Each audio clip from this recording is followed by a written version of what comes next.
हाय, मेरा नाम बिनती शेठ है और हमारी बुक जिसका नाम है 30 days to better English learn to speak and write more effectively by Norman Lewis के अगले चैप्टर का नाम है how to make your verbs agree.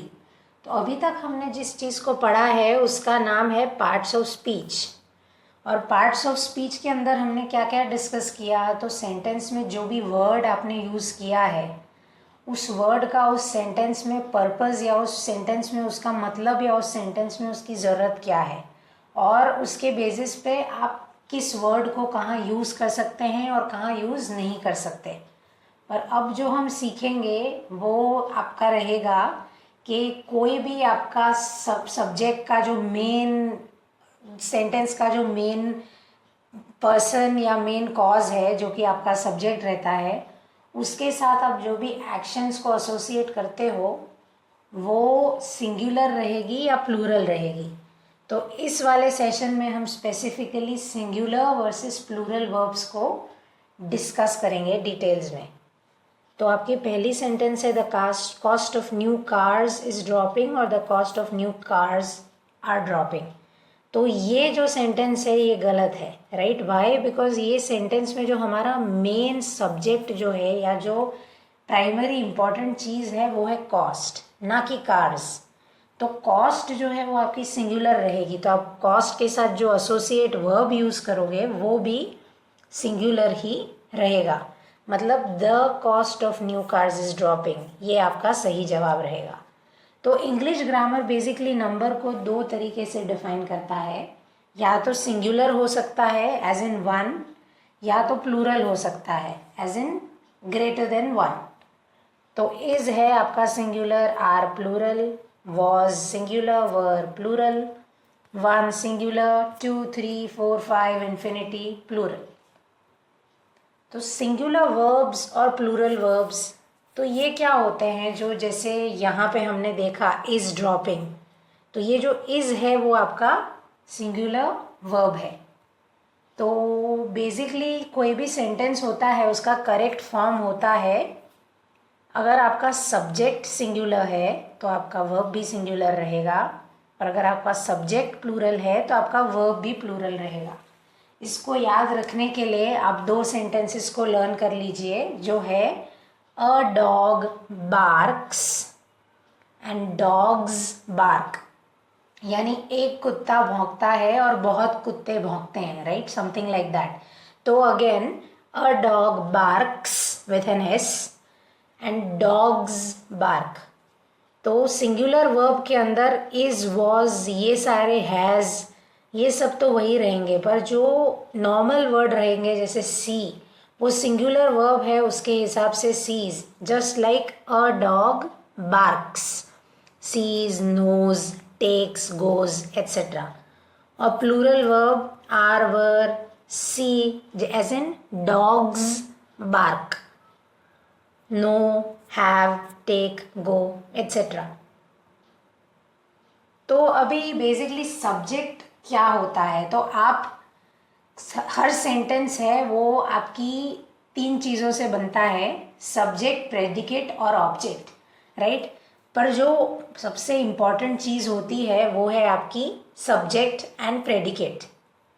तो हर सेंटेंस के बेसिक दो टुकड़े होंगे, एक रहेगा सब्जेक्ट जो कि सेंटेंस जिसके बारे में बात करने की कोशिश कर रहा है या main topic of the sentence, वो आपका सब्जेक्ट रहेगा। और वो मेन टॉपिक की जो एक्शंस या वो मेन टॉपिक के बारे में क्या बोला जा रहा है वो आपका प्रेडिकेट रहेगा।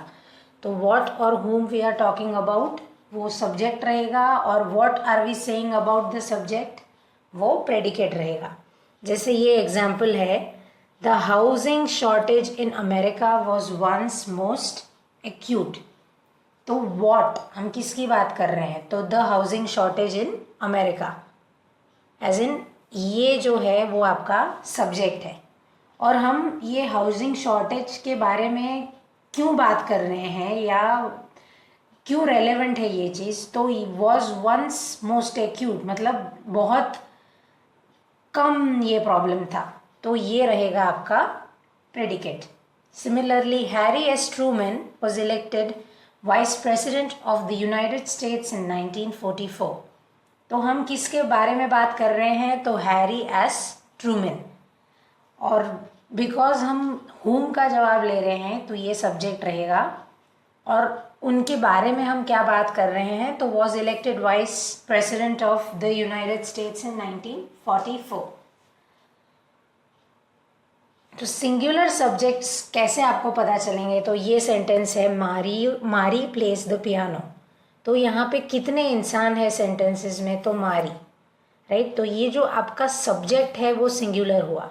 And what is Mary doing? तो she is playing the piano. तो और यहाँ पे प्लेस क्यों है? Because singular subject plus singular verb is correct syntax of every sentence. Similarly this book is poorly bound. तो आपका मेन सब्जेक्ट क्या है? This book.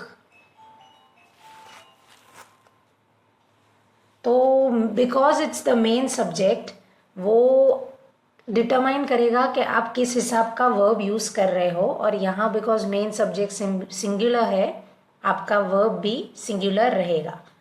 Similarly the boy skips school all the time. तो boy है वो काफ़ी बार school नहीं जाता। तो द बॉय आपका हुम का जवाब देगा। तो द बॉय आपका सब्जेक्ट और skip school all the time आपका predicate.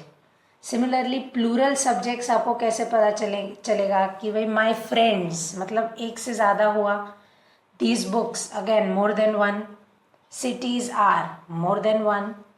The boys more than one. Now the exception to the rules और the particular sort of rules जो कि आपको हमेशा फॉलो करने रहते हैं।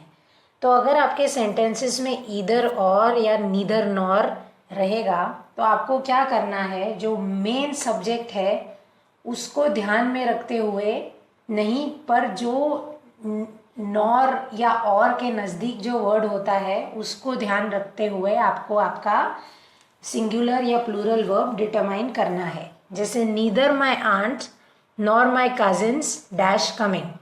तो नॉर के नज़दीक वाला वर्ड कौन सा है? My cousins. तो बिकॉज माई कजिन्स प्लूरल रहेगा आपका, इसीलिए आपका जो वर्ब यूज़ करोगे आप वो प्लूरल रहेगा, राइट।